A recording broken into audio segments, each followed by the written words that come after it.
بسم اللہ الرحمن الرحیم وبہ نستعین السلام علیکم ورحمۃ اللہ وبرکاتہ۔ الحمد للہ القادر المقتدر القدیر والصلاة والسلام على سید البشیر النذیر وعلى آلہ واصحابہ ووارث حاله الامین المکین محی الدین برحمتک یا ارحم الراحمین وبعد۔ اعوذ باللہ من الشیطان الرجیم، بسم اللہ الرحمن الرحیم۔ وَلَقَدْ يَسَّرْنَا الْقُرْآنَ لِلذِّكْرِ فَهَلْ مِن مُدَّكِرٍ۔ صدق اللہ العظیم وبلغنا رسوله النبی الامین الکریم الرؤوف الرحیم، ونحن على ذلك لمن الشاهدين والشاكرين والحمد لله رب العالمين۔ قال الله تبارك وتعالى مخبرا وآمرا تكريما لحق نبيه وتعظيما، إن الله وملائكته يصلون على النبي يا أيها الذين آمنوا صلوا عليه وسلموا تسليما، اللهم صل وسلم وزد وبارك عليه وعلى آلہ وصحبہ ووارث حالہ وعلى من لدیہ صلاۃ وسلاما علیک یا رسول اللہ صلی اللہ تعالی علیہ وسلم۔ چلے جب حضور سوئے فلک بلغ العلا بکمالہ، کوئی دیکھے رخ کی چمک دمک کشف الدجا بجمالہ، وہ ہے بے مثال درینچ شک حسنت جمیع خصالہ، انہیں دیکھ لیں تو پڑھیں ملک صلو علیہ وآلہ، اللہم صلی وسلم وزد وبارک علیہ وعلی آلہ وصحبہ ووارث حالہ وعلی من لدیہ صلاۃ وسلاما علیک یا رسول اللہ صلی اللہ تعالی علیہ وسلم۔ اقصی میں ہے چہل پہل، قدس میں دھوم دھام ہے، اقصی میں ہے چہل پہل، قدس میں دھوم دھام ہے، سارے نبی ہیں مقتدی میرا نبی امام ہے، سارے نبی ہیں مقتدی میرا نبی امام ہے، در پہ ہے بھیڑ نعرہ زن تم بھی تماشا دیکھ لو، در پر ہے بھیڑ نعرہ زن۔ یہ شعر جو ہے یہ کیفیت کا شعر ہے، جس کے نگاہوں سے اور دلوں سے حجاب اٹھا دیے جاتے ہیں، وہ پھر اس شعر کا لطف بھی لے سکتا ہے اور اس شعر کے معنی بھی سمجھ میں آتے ہیں اس کو۔ اب مجھے چونکہ اس غزل کا دوسرا کوئی اور شعر یاد نہیں تھا تو میں اس کو پڑھ دے رہا ہوں۔ در پر ہے بھیڑ نعرہ زن تم بھی تماشا دیکھ لو، عشق کی واردات ہے حسن کا انتظام ہے، عشق کی واردات ہے حسن کا انتظام ہے۔ یہ شب معراج کے اس سفر میں جو کچھ ہوا اس کے تعلق سے تاجدار اہل سنت نے فرمایا کہ در پر ہے بھیڑ نعرہ زن تم بھی تماشا دیکھ لو، عشق کی واردات ہے حسن کا انتظام ہے۔ اللہم صلی علی سیدنا و شفیعنا و حبیبنا و مولانا محمد مبارک وسلم صلاۃ و سلاما علیک یا رسول اللہ صلی اللہ تعالی علیہ وسلم۔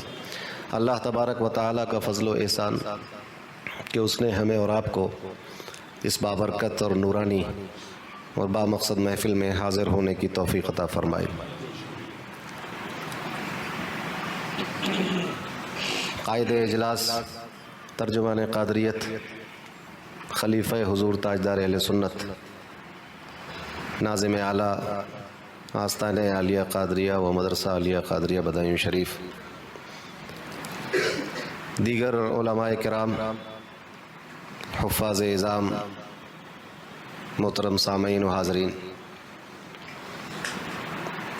بڑی خوشی کا موقع ہے کہ آج ہم اس مبارک اور روح پرور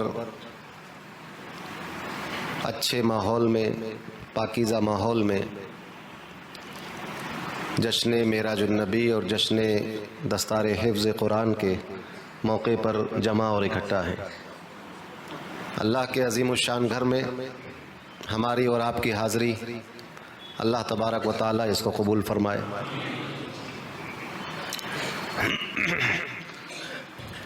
طبیعت کی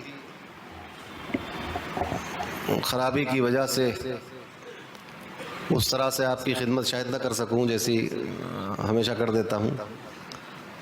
کل سنگم میں تھے تو وہاں میں مسجد میں نہیں جا سکا، وہاں بھی رات کو جلسہ تھا ایک، تو حافظ صاحب نے جا کر وہاں مائک سنبھالا، پھر تو کم سے کم یہ ہوا کہ اس پورے دورے میں حافظ صاحب کی زبانی لوگوں نے کچھ سنا اور پھر نعت شریف بھی سنی، جو اب آج کل بالکل متروک ہو گئی ہے۔ جب آج کل حافظ صاحب ترنم سے پڑھتے نہیں، مگر کل کے اجلاس میں انہوں نے اپنے اس دل نشیں انداز میں اپنا کلام خود سنایا ماشاءاللہ۔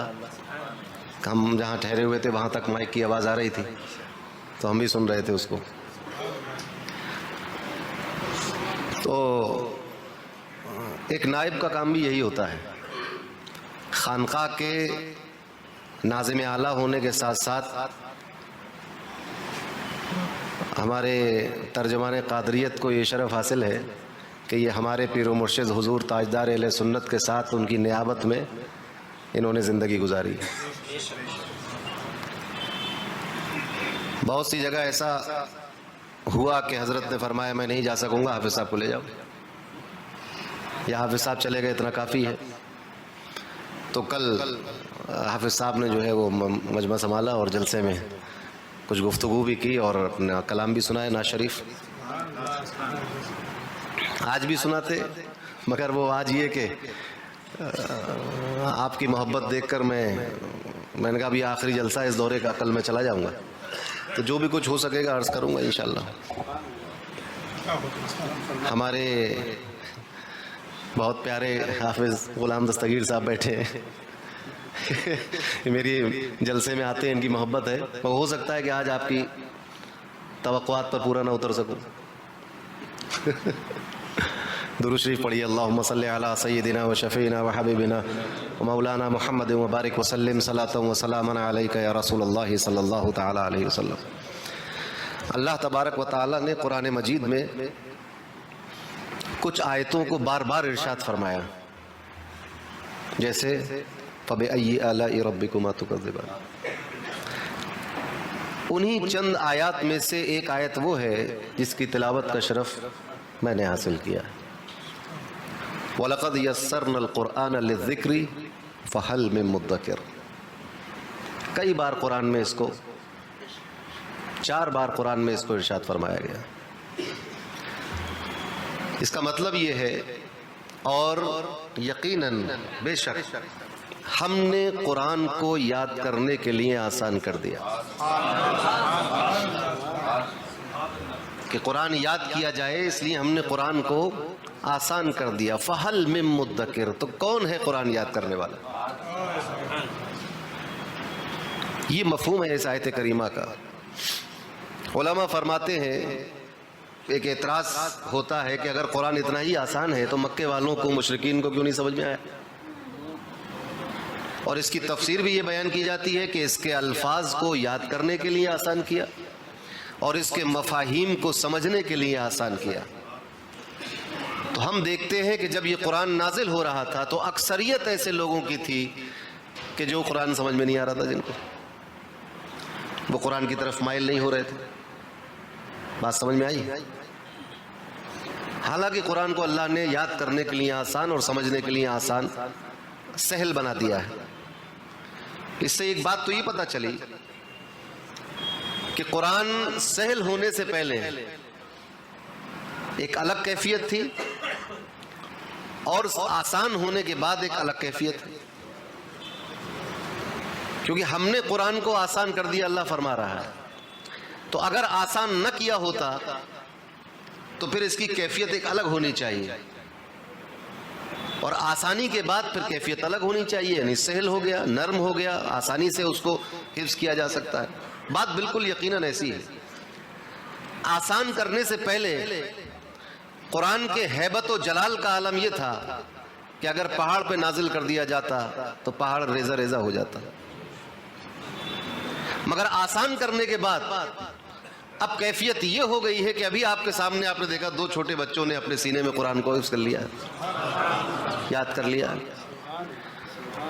اور ایک بات اس تعلق سے یہ بھی کہی جاتی ہے کہ پرانی جو آسمانی کتابیں ہیں ان کی یہ شان اور یہ کیفیت نہیں تھی کہ ان کو زبانی یاد کیا جا سکے.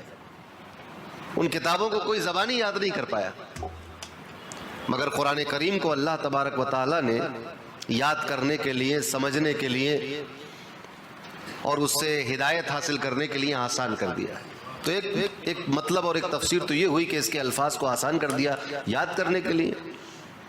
یہی وجہ ہے کہ ایک وہ شخص کہ جس کو اس کا مفہوم نہیں معلوم، ترجمہ نہیں معلوم، مطلب نہیں معلوم، مگر پورا قرآن اس کو حفظ ہو جاتا ہے. یہ الفاظ کے آسان ہونے کی بات ہے. اور دوسری بات یہ کہ ایک عالم، ایک مجتہد، ایک فقیہ جب قرآن کریم سے استنباط کرتا ہے اور مسائل کو اس میں سے اخذ کرتا ہے تو اس کے لیے یہ کام آسان کر دیا گیا کہ اس کی سمجھ میں آتا ہے، اس کے فہم میں آتا ہے اور وہ اس قرآن کریم سے مفاہیم کا اخذ ہو جاتا ہے. اس کے ساتھ ساتھ قرآن کریم کے آسان ہونے کی ایک تفسیر یہ بھی ہے کہ اس میں جو احکامات اللہ نے بیان کیے ہیں ان کو بندوں تک پہنچایا گیا بہت آسانی سے. اب اس میں کوئی الجھن، کوئی اخفا، کوئی خفا، کوئی پوشیدگی، کوئی پردہ نہیں رہا، بلکہ ہر چیز کو اللہ نے بہت وضاحت اور آسانی کے ساتھ بندوں تک پہنچا دیا اپنے پیارے حبیب کے واسطے سے. کیا حرام ہے، کیا حلال ہے، اور کس طرح سے وراثت اور میراث کے مسائل کیا ہے، جو بھی قرآن نے بیان کیا بہت آسانی کے ساتھ نبی کریم صلی اللہ علیہ وسلم کی زبانی اس کو بندوں تک پہنچایا گیا. تو اس طرح قرآن آسان کیا گیا. مگر مسئلہ یہ ہے، یہ بات تو ہو گئی، مگر قرآن کو آسان کیا گیا. ابھی آپ اگر سوچیں کہ ہم بھی حفظ کریں گے تو آپ کو آسان لگ رہا ہے کہ مشکل؟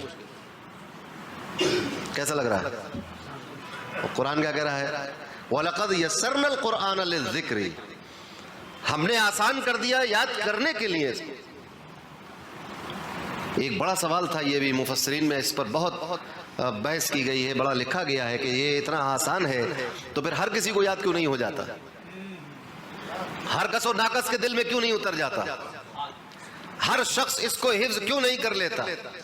ہر شخص کے سینے میں اس کا گھر کیوں نہیں بن جاتا جب یہ اتنا آسان ہے اور یقیناً ہے؟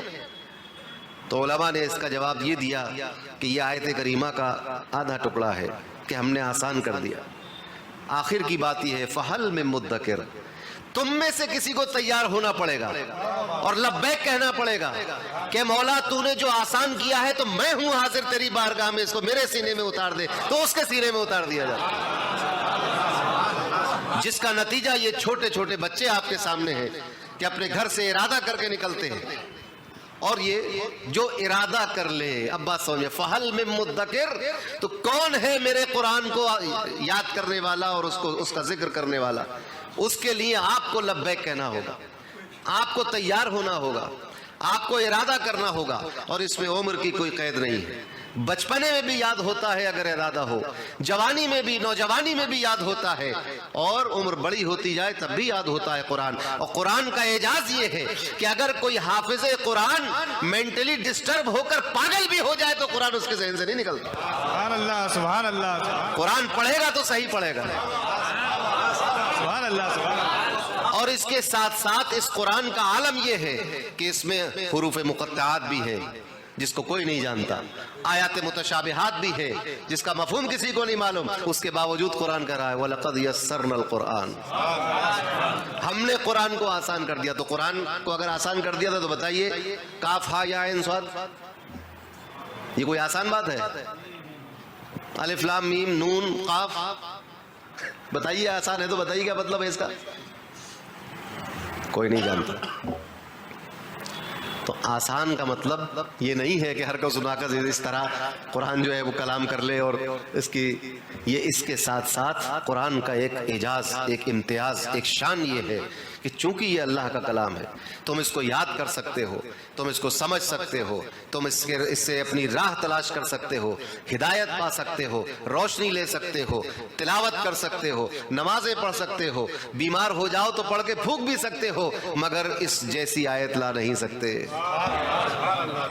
یہ یاد کرنے کے لیے آسان کیا گیا ہے، نہ کہ پامال کرنے کے لیے آسان کیا گیا ہے. اس کو آپ فراموش نہیں کر سکتے. یہ اتنا بھی آسان نہیں ہے کہ ہرکس و ناکس اس کو لے کے چلتا بنے. آسان ہے یاد کرنے کے لیے، ہدایت کے پہلو کے طور پر آسان کر دیا گیا. اب جس کے دل میں ارادہ ہوتا ہے تلاوت کا، جس کے دل میں ارادہ ہوتا ہے اس کو یاد کرنے کا، جس کے دل میں ارادہ ہوتا ہے اس سے ہدایت حاصل کرنے کا، جس کے دل میں ارادہ ہوتا ہے اس سے روشنی حاصل کرنے کا، اس کو روشنی ملتی ہے، ہدایت ملتی ہے. وہ الفاظ بھی یاد ہوتے ہیں، ان معانی اور مفاہیم کا اس کے ذہن اور دماغ میں ادراک بھی ہو سکتا ہے. مگر شرط یہ ہے کہ آپ کو آگے آنا ہوگا یہ کہتے ہوئے فہل من مدکر کے جواب میں کہ ہم ہیں اس کو یاد کرنے والے. حضور اعلیٰ حضرت تاج الفہول رضی اللہ تعالیٰ عنہ کی شان، عالم فاضل ہو گئے، سب کچھ ہو گیا. اب رمضان شریف آیا تو سیف اللہ المسلول نے خاص تانے میں بیٹھ کر یہ گفتگو ہو رہی تھی کہ اس بار کون سنائے گا. آپ کو معلوم ہے جس مسجد کی بات چل رہی ہے اس مسجد میں تاجدار اہل سنت نے بھی ساری زندگی قرآن شریف سنایا، اور ترجمان قادریت نے بھی اسی مسجد میں سنایا. تو خانقاہ کی مسجد میں بات چل رہی تھی کہ اس بار کون سنائے گا. تو تاج الفہول نے عرض کیا کہ حکم فرمائے تو میں سنا دوں. کہا کہ تم تو حافظ نہیں ہو. کہا دعا کر دے یہ کر لیں گے حفظ. تو دن میں حفظ کرتے جاتے تھے، رات کو تراویح میں قرآن شریف سناتے جاتے تھے. سبحان اللہ. فہل من مدکر، تو کون ہے اس کو یاد کرنے والا. تو اگر لگن اور تڑپ سچی ہو تو یہ قرآن کا معجزہ ہے کہ وہ ایک ادھیڑ کے دل میں بھی اسی طرح گھر کر لیتا ہے جیسا ایک بچپن میں کر لیتا ہے. تو بہت ہی مختصر سے وقت میں، ایک مہینے سے بھی کم میں، بلکہ 2.5 پارے روز یاد کر کے سنا دیے جاتے تھے، اور اس طرح کر کے قرآن شریف سنا دیا. فہل میں مدکر، تو آگے آنا ہوگا. ہمارے پیر و مرشد حضور تاجدار اہل سنت جب 4 سال کے ہوئے تو بسم اللہ خوانی کرائی گئی، حضور قادری دولہ نے کرائی، اور اس کے بعد ناظرہ نہیں پڑھا حضرت نے، حفظ شروع کر دیا. وَلَقَدْ يَسَّرْنَا الْقُرْآنَ لِلذِّكْرِ فَهَلْ مِن مُدَّكِرٍ. تو اگر ارادہ ایسا ہو تو پھر ناظرے کی بھی ضرورت نہیں پڑتی. ایسا آسان ہے اگر ارادہ ایسا ہے. وہ ناظرہ جو پڑھایا جاتا تھا حضرت تاجدار اہل سنت کو، وہ اتنا حفظ کر لیتے تھے شام تک، اور ہوتے ہوتے اتنی جلدی حفظ کر لیا کہ 4-6 سال تک آپ تراویح میں سنا نہیں سکے قرآن. کہ ابھی عمر نہیں ہوئی تھی تراویح میں سنانے کی، امامت کرنے کی عمر نہیں ہوئی تھی، ابھی حد بلوغ تک نہیں پہنچے تھے. تو تراویح جب ہو جاتی تھی مسجد میں، سب نمازی چلے جاتے تھے، تو ایک حافظ تھے مدرسے کے حافظ صاحب پرانے، ان کو پیچھے کھڑے کر کے تاجدار اہل سنت نفل میں کی نیت باندھ لیتی تھی، اور پھر ایک قرآن شریف تاجدار اہل سنت اس طرح سناتے تھے. وہ تراویح نہیں ہوتی، تراویح کے بعد تاکہ یاد رہے پھرنے کے لیے، جیسے مدارس میں بچوں کی پریکٹس کے لیے استاد چھوٹے بچوں سے کہتا ہے ابھی نیت باندھ کے کھڑے ہو اور پڑھنا شروع کرو تاکہ اس کی عادت بنے. تو اس طرح سے کئی سال تاجدار اہل سنت نے سنایا. اس کے بعد جب آپ کی عمر جو ہے وہ بلوغت تک آئی تو اس کے بعد پھر آپ نے امامت شروع کی. تو اگر یاد کرنے کے لیے ارادہ کر لے کوئی تو پھر اس کے لیے آسان ہے. اور اگر ارادہ نہ ہو، آپ کو معلوم ہے دنیا میں سب سے مشکل کام کیا ہے. آپ کہیں گے کہ یہاں سے بمبئی سے تیرتے ہوئے جدہ جانا مشکل ہے کہ نہیں، یا قطب مینار کے اوپر سے کودنا مشکل ہے. ایسا نہیں، دنیا میں مشکل وہ کام ہے جس کا آپ ارادہ نہ کر سکیں. جس چیز کا ارادہ نہ ہو وہ مشکل ہے، اور جس چیز کا ارادہ ہو جائے وہ پھر مشکل نہیں. کیونکہ اس کائنات کو، اس زمین و آسمان کو اللہ نے آپ کے لیے مسخر کر دیا ہے. آسمان و زمین، اس کائنات کو انسان کے لیے مسخر کیا ہے، آپ کا تابعدار بنایا ہے. اسی لیے جب سیف اللہ المسلول مدینے کا ارادہ کرتے تھے تو ایک قدم مدائیوں میں اور اگلا مدینہ شریف میں، زمین لپیٹ دی جاتی تھی. ارادہ ہونا چاہیے ویسا، لگن اور تڑپ ہونی چاہیے ویسا. تو جب تک بندہ ارادہ نہیں کرتا، اب بندہ ارادہ کیسے کرے گا، یہ بھی ایک چیز ہے. جب اللہ تبارک و تعالی ارادہ فرمائے کسی بندے کے ساتھ بھلائی کا تو پھر وہ بندہ یہ ارادے بھی کرتا ہے. کیونکہ ایک مسئلہ یہ بھی ہے کہ بندوں کے افعال کا خالق بھی اللہ ہے. وہ ارادہ بندہ کر ہی نہیں سکتا جب تک اس کی مرضی نہ ہو. تو یہ اب اگر یہ کہا جائے کہ یہ جو حفظ کرنے والے ہیں ان پر اللہ کا مخصوص فضل و کرم ہے کہ ان ہزاروں لاکھوں کروڑوں لوگوں میں سے اللہ نے ان چند مخصوص بندوں کے ساتھ بھلائی کا ارادہ کیا اور ان کو قرآن حفظ ہو گیا. آپ ذرا سوچیں. مگر اس کے ساتھ علماء فرماتے ہیں کہ ارادہ وہ کرتا ہے اور تم بھی تو کچھ کرو. اب ایک بات اور سنتے چلیے, میں گفتگو ختم کر رہا ہوں. کوئی پریشانی ہے, کوئی مسئلہ ایسا ہے کہ آپ نہیں کر سکتے حفظ, اب تو آپ محروم رہ گئے اس کام سے. ہو گئے کہ نہیں؟ محروم ہوئے کہ نہیں ہوئے؟ اتنی بڑی نعمت محروم رہ گئے. مگر نہیں, رسول اللہ صلی اللہ علیہ وسلم کی امت کا کوئی فرد کسی نعمت سے محروم نہیں. دل میں یقین رکھو اس بات کا کہ ہر ممکن نعمت جو ہو سکتی ہے اس کائنات میں وہ امت محمدیہ کے لیے ممکن ہے, ہر شخص کو حاصل ہو سکتی ہے. اب یہ نعمت اور یہ فضل الہی آپ تک کیسے پہنچے گا؟ آپ تو حفظ نہیں کر سکتے, آپ کے اور دوسری الجھنیں ہیں, دوسرے معاملات ہیں. تو آپ کیا کریں گے؟ آپ کسی ایسے طالب علم کو یا ادارے کو وہ چیزیں فراہم کریں جو اس ادارے میں حفظ کرانے کے لیے ضروری ہے. تو جو ثواب اس استاد کو قرآن یاد کرانے کا ملتا ہے اور اس بچے کو یاد کرنے کا ملتا ہے, وہی ثواب آپ کو مدد کرنے کا ملے گا. نعرہ تکبیر, نعرہ رسالت, نعرہ رسالت. آپ نے سنا ہوگا کہ والدین کو قیامت کے دن نورانی تاج پہنائے جائیں گے اور یہ ایسا ہوگا اور ایسا ہوگا. کتنی فضیلت ہے. تو ماں باپ کو کیا ہے بھائی, بچے نے حفظ کیا, قرآن تو صاف کہہ رہا ہے جو جس نے کیا وہ اس کے ساتھ ہے. تو پھر ماں باپ کو حصہ کیوں ہے اس میں؟ کیونکہ ماں باپ نے اس نیک کام میں معاونت کی, بچے کو بھیجا, اس کی اچھی پرورش کی, اس کو مدرسے میں داخل کرایا, کوشش کی کہ یہ حفظ کرے. تو اس مساعدے کے, اس مدد کے لیے, اس معاونت کے لیے ایک نیک کام میں معاونت کی, اور کام جس قدر عظیم الشان ہوگا اجر معاونت کا ویسا ہی ہوگا. سمجھے؟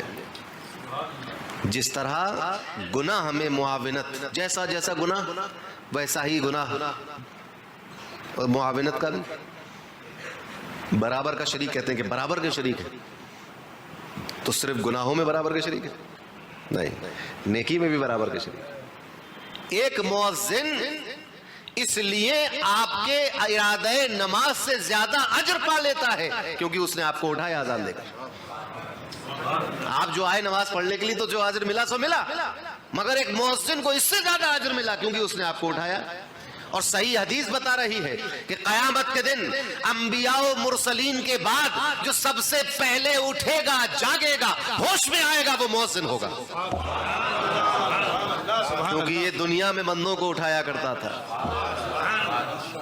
نبی کریم فرماتے ہیں اگر تمہیں پتہ چل جائے کہ اذان دینے کا اجر کیا ہے تو تم میں تلواریں نکل آئیں گی. مگر آج ہمارا معاشرہ یہ ہے کہ کہا نہیں بھائی آپ ہی دے دیجیے, ہم نہیں آئیں گے. یہ ان لوگوں کے لیے جن کا ارادہ ہے ثواب حاصل کرنے کا, ان کے درمیان لڑائی ہو سکتی ہے. ایک ناکارہ اور سست تو بے ارادہ قوم, اس کے درمیان کیا لڑائی ہوگی؟ تو نماز کا ارادہ نہیں ہوتا تو اذان تو جو نہیں دی. تو آپ بھی معاونت کرتے ہیں, جو حفظ کر سکتے ہیں وہ حفظ کریں, جو پڑھا سکتے ہیں وہ پڑھائیں, اور جو مدرسے کی, مکتب کی, بچوں کے پڑھنے کی, اساتذہ سے پڑھوانے کی جو امداد کر سکتے ہیں مدد کر. آپ کو معلوم ہے آپ کا کسی مدرسے کے تعلق سے کچھ نہ کریں, آپ صرف یہ کہیں کہ بہت اچھا کام ہو رہا ہے ماشاءاللہ, اللہ تعالیٰ اس کو ترقی دے, آپ کو بھی اس کا ثواب ملے. لوگوں تک پہنچائیں کہ فلاں جگہ ایک ادارہ چل رہا ہے, لوگوں اس کی مدد کر دو, اس کا بھی ثواب ہے. سبحان اللہ, سبحان اللہ. آپ سوچیں اللہ کے نزدیک آپ کی دولت کی کوئی اہمیت نہیں. ایک مچھر کے ٹوٹے ہوئے پر سے بھی زیادہ بڑی اہمیت نہیں ہے, چھوٹی اہمیت ہے اس دنیا کی پوری. مگر آپ کی حلال روزی کا ایک روپیہ, ایک آنا, ایک سیکنڈ آپ کے خلوص سے دیا ہوا, اس کی اللہ کے نزدیک بڑی اہمیت ہے. اللہ اس چیز کو کہتا ہے کہ یہ اللہ کو قرض دیا ہے, دین کے کام میں مدد کی, اسلام کے پرچم کو بلند کرنے کے لیے امداد کی، کلمے کو پھیلانے کے لیے آپ نے اپنی کوشش کی، تبلیغ میں آپ نے کوئی مدد کر دی، دین کے کام میں کوئی ایسا خرچ کر دیا تو اللہ کہتا ہے یہ قرض ہے۔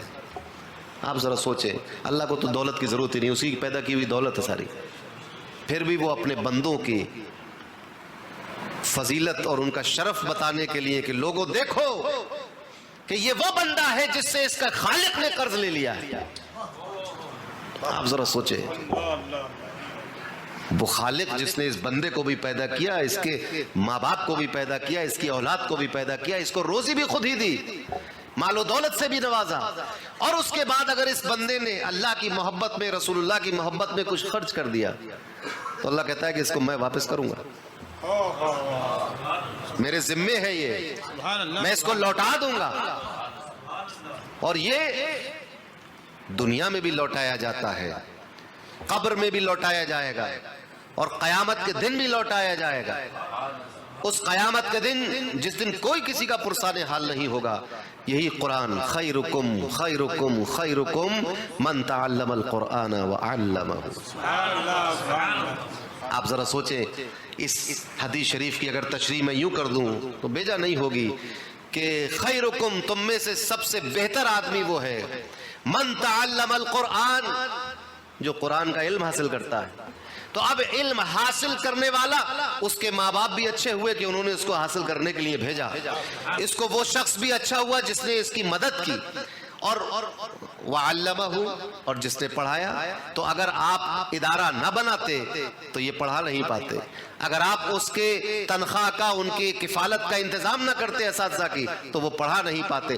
اصل چیز ہے قرآن کا پڑھنا اور پڑھانا، وہ چاہے جس صورت سے ہو۔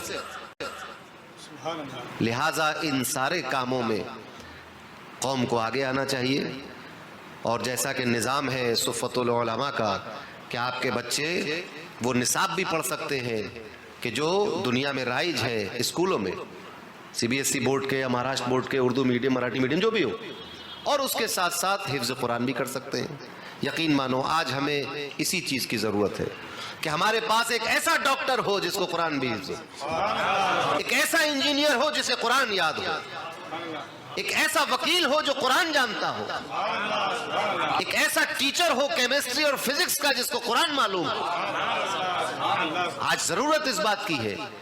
آج ہمیں بہانے سے ہمارے دین سے دور کیا جا رہا ہے، ہمیں قرآن سے دور کیا جا رہا ہے، ہمیں اللہ کی قرب سے دور کیا جا رہا ہے، مساجد سے دور کیا جا رہا ہے، غلط عجیب و غریب ایک پروپیگنڈا بنا دیا گیا ہے۔ آپ دیکھیں کہ آج شراب کو اتنی نفرت سے قوم نہیں دیکھتی جتنی 100 سال پہلے دیکھا کرتی تھی۔ آج سود کو اتنی نفرت سے ہم نہیں دیکھتے جتنا پہلے ہمارے بزرگوں نے دیکھا۔ آج جوئے کو اور ریس کو اور مٹکے کو اور سٹے کو ہم اتنی نفرت سے نہیں دیکھتے جتنا دیکھنا چاہیے۔ کیوں؟ یہ ایسا کیسے ہو گیا؟ دھیرے دھیرے دھیرے دھیرے دور کر دیا گیا ہمیں، قرآن سے دور ہوئے، دین سے دور ہوئے، اس کی اہمیت سے دور ہوئے۔ ضرورت اس بات کی ہے کہ ہم اس سے قریب ہوں۔ ہمارے پاس ایسے ڈاکٹر بہت ہیں جو نماز پڑھنے نہیں آتے، آپریشن کرتے۔ آپ سوچیں ایک ایسا ڈاکٹر ہو جب آپ کا آپریشن کر رہا ہو تو ہنسی مذاق نہ کر رہا ہو بلکہ وہ سورہ فاتحہ پڑھ رہا ہو۔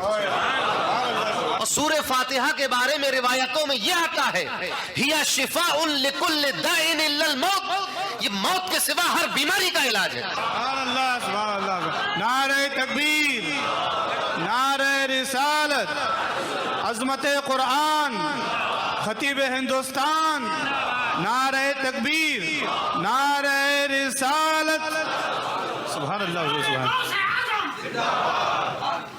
دیانت داری، بھائی چارہ، اسلامی اخوت، صلہ رحمی، امداد باہمی، یہ سب کیسے آئیں گی جب دین سے دور ہو جائے گی؟ دین سے قریب ہونے کا ایک موقع ملتا ہے مدارس اور مکاتب اور مسجدوں سے، تو ہمیں چاہیے کہ ہم اپنا وقت ادھر لگائیں جس طرح سے ہو سکے۔ ضرورت نہیں ہے کہ ہر چیز ہر شخص دولت دے دے۔ اگر آپ سے یہ ہو سکتا ہے کہ آپ کسی وقت مدرسے میں جا کر جب کھانا کھلایا جا رہا ہو تو آپ جا کر کھڑے ہو جائیں، کیا میں بھی کچھ مدد کر دوں، دیکھ بھگونے میں سے کھانا نکال کے بچوں کو کھلاتا، یہ بھی ایک کام ہے، یہ مدد ہے۔ آپ جا کر وہاں ایک پیڑ لگائیے، یہ بھی ایک مدد ہے. آپ ایک لوٹا لا کر رکھ دیں، یہ بھی ایک مدد ہے. قسم خدا کی اگر آپ مسجد کے وضو خانے بھی آ کر صاف کر دیں گے تو یہ بھی ایک کام ہے. مسجد میں جھاڑو لگا دینا، مسجد کی لائٹیں کھلی ہوں بھیجا تو ان کو بند کر دینا، مسجد کے پنکھے فالتو چل رہے ہیں اس کو آگے بند کر دینا، یہ بھی ویسا ہی کام ہے جیسا کہ آپ اپنی دولت کے ذریعے امداد کرتے ہیں. غرض یہ کہ جس طرح سے امداد ہو سکے، حفاظت ہو سکے، بڑھاوا مل سکے، فیضان عام ہو سکے، وہ کوشش ہمیں کرنی چاہیے. اور اگر نہیں کر سکتے، بیمار پڑے ہوئے، تو اپنے دل میں اس بات کا درد تو لے سکتے ہیں کہ مسجدوں کا خیال رکھیں، لوگ مساجد کا خیال رکھیں، مدرسے کی ترقی ہو جائے. یہ سوچ تو سکتے ہیں کم سے کم، اتنا تو جذبہ دل میں ہونا چاہیے کہ ہم اس کے تعلق سے اچھا گمان رکھیں. مگر اس کے برخلاف ہم کیا سوچتے ہیں کہ یہ چندہ کھا گیا، اس نے زکاتیں کھا لی، اس نے فطرہ کھا لیا، جو پیسے آئے تھے وہ لگائے نہیں گئے، مسجد کے ممبر کے پیسے کھا لیے، اے سی لائے تھے اس میں پیسے کھا لیے. ارے بھائی، ظن المومنین خیرا، مومن کے بارے میں گمان خیر کا ہونا چاہیے، خیر کا گمان ہونا چاہیے. اگر اسی طرح الزامات لگتے رہیں گے تو نظام درم برہم ہو جائے گا. کہ بیوی شوہر پہ بھروسہ نہیں کرے گی، شوہر بیوی پہ بھروسہ نہیں کرے گا، نسل مخدوش ہو جائیں گے سارے. اسلام بھروسے کا نام ہے، اسلام اعتماد کا نام ہے، اسلام یقین کا نام ہے. شک کا نام اسلام نہیں ہے، تذبذب کا نام اسلام نہیں ہے، ریب کا نام اسلام نہیں ہے، وہم و گمان کا نام اسلام نہیں ہے، یقین کا نام اسلام ہے، بھروسے اور اعتماد کا نام اسلام ہے. کہتے ہیں نا ہم اللہ پہ توکل، توکل کا کیا مطلب؟ بھروسہ، اعتماد. تو اعتماد کرنا سیکھیے. آپ سوچئے کہ آپ جو 10 روپے 100 روپے دے گئے تھے اس سے آپ کے گھر میں کوئی نقصان نہیں ہوا، مگر حساب مانگ رہے ہیں آپ 1 کروڑ روپے کا جو پورے سال کا چندہ ہے. یہ قوم کس طرف جا رہی ہے؟ یہ باتیں میں اس لیے کر رہا ہوں، آپ لوگوں کے لیے نہیں کر رہا ہوں، یہ وہ لوگ ہیں جو یہاں نہیں آئے جو اس طرح کی باتیں کرتے ہیں. آپ سوچیں، ہم اپنا ہر آدمی، انگریزی میں کہا جاتا ہے آئی سرو مائی بیسٹ، کہتے ہیں نا انگریزی میں کہ میں اپنی اچھی کوشش کروں گا پوری، بس اتنا ہی کام ہے آپ کا، کوشش. آپ مسجد بنا نہیں سکتے، کوشش کر سکتے ہیں. مدرسہ بنا نہیں سکتے، کوشش کر سکتے ہیں. نمازی بنا نہیں سکتے، کوشش کر سکتے ہیں. حفظ کرا نہیں سکتے، کوشش کر سکتے ہیں. عالم بنا نہیں سکتے، کوشش کر سکتے ہیں. متقی بنا نہیں سکتے، کوشش کر سکتے ہیں. اچھائی پھیلا نہیں سکتے، کوشش کر سکتے ہیں. برائی روک نہیں سکتے، کوشش کر سکتے ہیں. کسی بھوکے کا پیٹ نہیں بھر سکتے، کوشش کر سکتے ہیں. پیاسے کی پیاس نہیں بجھا سکتے، کوشش کر سکتے ہیں. مریض کا علاج نہیں کر سکتے، کوشش کر سکتے. آپ صرف کسب کر سکتے ہیں. یہ تو متفقہ فیصلہ ہے کہ بندہ کچھ کر نہیں سکتا سوائے کسب کے. آپ کسب کیجئے، اثر دینا اس کا کام ہے. آپ کوشش کیجئے مسجد بنانے کی، مسجد بنانا اللہ کا کام ہے. آپ کوشش کیجئے نمازیوں کی تعداد بڑھانے کی، اس پہ اضافہ کرنا، اس میں خیر کرنا، اس میں برکت دینا، یہ اللہ کا کام ہے. کوشش آپ کریں گے، مگر ہم حساب لیتے ہیں، کوشش نہیں کرتے. تنقید کرتے ہیں، کوشش نہیں کرتے. ترجمان قادریت کو 50 سال کا تجربہ ہی نہیں سب باتوں کا. کبھی فرصت میں ہو اور یہ اپنے دل کی کتاب کھول کے بیٹھے تو آپ کہیں گے ارے ایسا بھی ہوتا ہے، ایسا بھی کرتے. انہوں نے تو ترجمان قادریت سے چندہ لینا بند کر دیا مدرسہ قادریہ کا، اسی باتوں کی وجہ سے. ابھی بھی راستے میں گاڑی میں بتا رہے تھے کہ ایک صاحب کا فون آیا ان کا کہ بھئی ہم سب لوگ کچھ چندہ کرنا چاہتے ہیں. ان کا نہیں، ہم ایسا ہم چندہ نہیں کرتے. جو بہت خاص اور مخلص لوگ ہیں آستانے کے، وہ جو خدمت کرتے ہیں بس وہ قابل قبول. اپیلیں کر کر کے اور مارکیٹ میں گھوم گھوم کے چندے بازی نہیں ہوتی. بھئی ہم حساب نہیں دے پائیں گے. میں نہیں چاہتا کہ مجھ پہ شک کر کے کوئی گناہ میں مبتلا ہو. یہ فرق. تو دوسروں کو بدگمانی سے بچانے کے لیے آستانے نے یہ فیصلہ لیا کہ بھئی ہم ایسا نہیں کر سکتے. مگر اس سے آپ دیکھیں آستانہ تو غوث پاک کے خزانے پہ چل رہا ہے، مگر ہر ادارہ تو نہیں چل سکتا نا اسے. آپ کو یہ روش چھوڑنا ہوگی، بدگمانیوں سے پرہیز کرنا ہوگا. ظن المومنین خیرا، مومن کے بارے میں خیر کا گمان رکھو، اچھائی کے بارے میں سوچو. آپ ذرا سوچیں. بس گفتگو ختم کروں اپنی. کسی نے آ کر شکایت کی کہ یا رسول اللہ فلاں کمرے میں کچھ بدکاری ہو رہی ہے. ایک عورت ایک مرد ہے. فرمایا ابو بکر صدیق سے کہ جاؤ دیکھو جا کے کون ہے. تو حضرت صدیق اکبر جو عصا ہاتھ میں لیے ہوئے تھے ایسے سے کرتے ہوئے گئے تاکہ اس کی کھٹ کھٹ سن کر اگر کوئی اندر کچھ کر بھی رہا ہو تو الگ ہو جائے اور یہ ہو کہ بھائی نہیں کر رہے تھے. کیوں؟ خیر کا گمان رکھو کہ خدا نہ خواستہ کچھ نہ کر رہے ہوتے اور اکٹھے ملتے تو الزام لگتے, گواہیاں ہوتی, اور اگر ثابت ہو جاتا تو قتل کے نمبر آ جاتے, 100 کوڑے لگائے جاتے. لہذا جب گئے تو ایسے کرتے ہوئے گئے, اپنی زمین پہ ایسا مارتے ہوئے, کھٹ کھٹ کرتے ہوئے, تاکہ اس کی آواز سے لوگ اگر کوئی ہے بھی, اول تو ہوں گے نہیں, اور اگر ہے بھی تو ہوشیار ہو جائے. اب ذرا سوچے, حضرت عثمان غنی کے پاس ایک چوری کا کیس آیا, کوئی گواہی سے ثابت نہیں ہو پایا. اب جو کچھ تھا وہ اس کے اقرار پر ہی تھا, ہاتھ کٹنا تھا, ہاتھ کاٹا جانا تھا. آپ نے پوچھا کیا تم نے چوری کی؟ ہل سرقت قل لا. آپ نے پوچھا کیا تم نے چوری کی؟ کہو کہ نہیں کی. یہ امیر المومنین قاضی اسلام کہہ رہا, فیصلہ کر رہا ہے. کیا تم نے چوری کی؟ نہیں, کہہ دو نہیں کی. اس نے کہا میں نے نہیں کی. ٹھیک ہے, تو ہاتھ نہیں کٹے گا, دو گواہ نہیں ہے اس کے.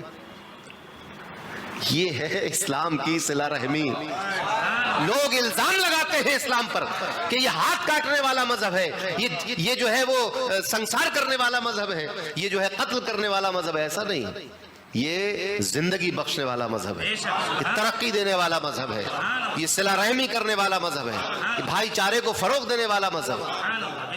تو ہمیں خوش گمانی میں آنا چاہیے, اچھا گمان کرنا چاہیے, بہتری کی طرف آنا چاہیے, نیکی کی طرف. اور یقین مانو, آپ کا کام تھا کہ آپ نے اللہ اور اس کے رسول کے حکم پر کسی ادارے کی مدد کر دی, بھول جائیے اب اس کو. اگر اللہ سے لینا ہے بھول جائیے. دو میں سے ایک فیصلہ کیجئے, یا تو کمیٹی سے حساب لے لو یا قیامت کے دن اللہ سے لے لو, آپ کی مرضی ہے. آپ مدرسے میں جو دے رہے ہیں خلوص کے ساتھ دے دیجئے, اور یہ سوچ لیجئے کہ قیامت کے دن اللہ سے لیں گے, اور اس پر بھروسہ کر لیجئے. جس کو دیا ہے اس پر بھروسہ کر لیجئے, مومن ہے وہ بھی, بھروسہ کیجئے. اور آخری بات یہ کہ یہ نوبت کیوں آئی کہ ایک مومن آپ کے چندے سے اپنا گھر چلائے, اپنے خرچ میں لائے؟ کیوں آئی نوبت؟ یہ نوبت اس لیے آئی کہ ہم نے اس کے کھانے پینے کا انتظام صحیح نہیں کیا. وہ بیمار ہو جائے تو علاج کا انتظام نہیں کر پائے. پوری قوم مل کر پان کھا لیتے ہیں اتنے صبح سے شام تک ہم لوگ 100-150 روپے کے. خیر یہ بہت چھوٹی باتیں ہیں جن کو ہمیں غور کرنے کی ضرورت ہے. کل ملا کر یہ کہ قوم اگر متحد ہو جائے, آپ دیکھیں کہ آپ نے ارادہ کیا کہ ہمیں مسجد کی تعمیر نو کرنی ہے, تزئین کاری کرنی ہے, ارادہ ہی کیا تھا نا. آپ دیکھیے کوئی امریکہ سے تو نہیں لے کے آیا پیسہ یہاں پر کہ سعودی عرب سے چندہ ملا تھا, نہیں, آپ ہی لوگوں نے ارادہ کیا. اور آج دیکھیے آپ کتنا عظیم الشان اللہ کا گھر آپ تیار ہو گیا کہ نہیں. تو کوشش اگر ہو, ہمت مرداں مدد خدا. کوئی اندازہ کر سکتا ہے ان کے زور بازو کا, نگاہ مرد مومن سے بدل جاتی ہیں تقدیریں. غلامی میں نہ کام آتی ہیں شمشیریں نہ تدبیریں, جو ہو ذوق یقین پیدا تو کٹ جاتی ہیں زنجیریں. اللہ تبارک و تعالی ہمیں نیک ارادہ کرنے کی توفیق عطا فرمائے, اچھے ارادے کرنے کی توفیق عطا فرمائے, اور ایک دوسرے پر اعتماد اور بھروسہ کرنے کی توفیق عطا فرمائے, اور ایک دوسرے کے بھروسے کو توڑنے سے محفوظ رکھے, اعتماد کو ٹھیس پہنچانے سے محفوظ رکھے. اپنے اور اپنے پیارے حبیب صلی اللہ علیہ وسلم کے بتائے ہوئے راستے پر چلنے کی توفیق عطا فرمائے, پیران سلسلہ سے سچی وابستگی رکھنے کی توفیق عطا فرمائے, اپنے اسلامی مراکز, مساجد اور مدارس کی حفاظت کرنے اور ان کی امداد کرنے کی توفیق عطا فرمائے. جب تک ہم زندہ رہیں ہماری زبان پر ہو لا الہ الا اللہ محمد الرسول اللہ صلی اللہ تعالی علیہ وسلم. وآخر دعوانا الحمد للہ رب العالمین.